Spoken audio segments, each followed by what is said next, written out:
بسم اللہ الرحمن الرحیم۔ السلام علیکم ورحمۃ اللہ وبرکاتہ۔ قال اللہ تبارک و تعالی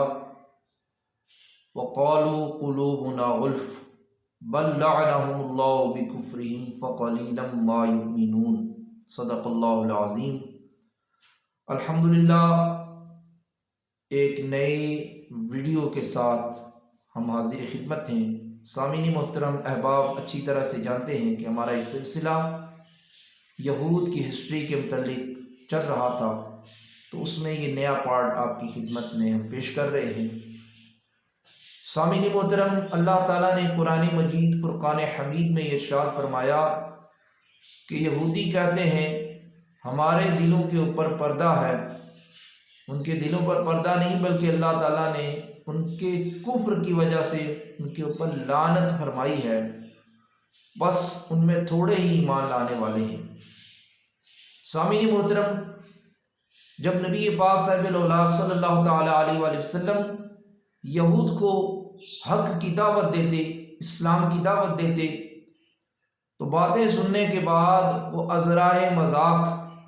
یہ کہتے کہ آپ کی باتیں ہمارے دلوں تک نہیں پہنچ رہی، ہمارے دلوں کے اوپر غلاف ہے، ہمارے دلوں کے اوپر پردہ ہے،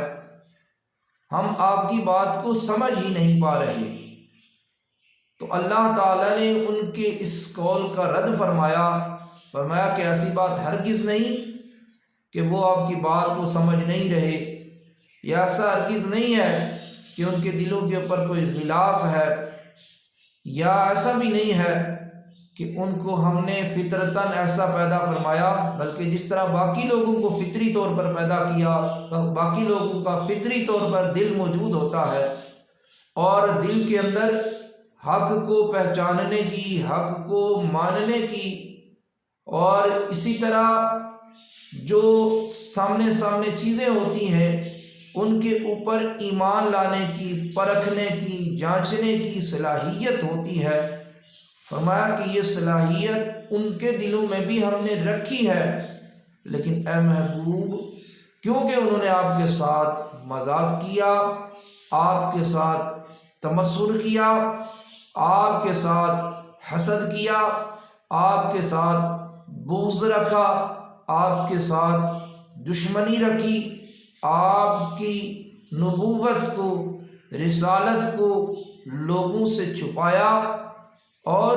وہ تمام علامات، وہ تمام نشانیاں جو نبی آخر الزمان کی تورات کے اندر مذکور تھیں، ان کی کتاب مقدس کتاب کے اندر موجود تھیں،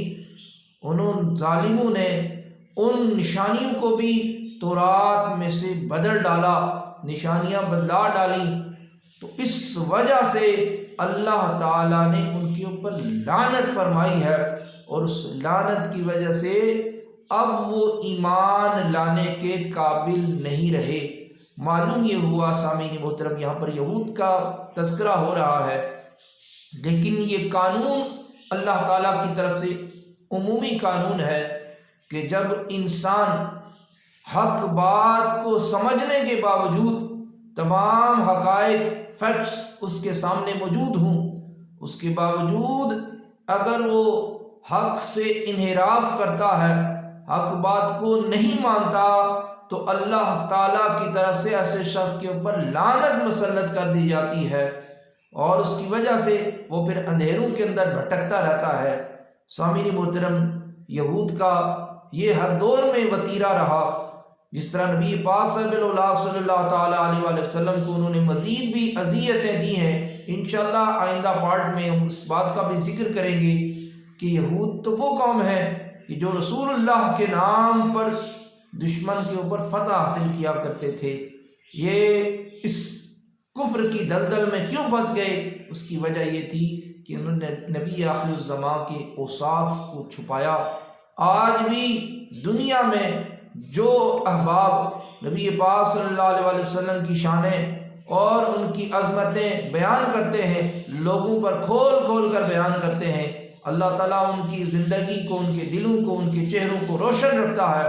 اور آج بھی جو نبی پاک صلی اللہ علیہ وآلہ وسلم سے بغض عداوت رکھتے ہوئے آپ کے اوصاف کمالات کو چھپانے کی کوشش کرتے ہیں، تو ان کے اوپر جو ہے وہ عجیب قسم کی نحوست نظر آتی ہے۔ اللہ تعالیٰ ہمیں نبی پاک صلی اللہ علیہ وآلہ وسلم سے محبت کی توفیق عطا فرمائے، اور یہود کے عمل سے،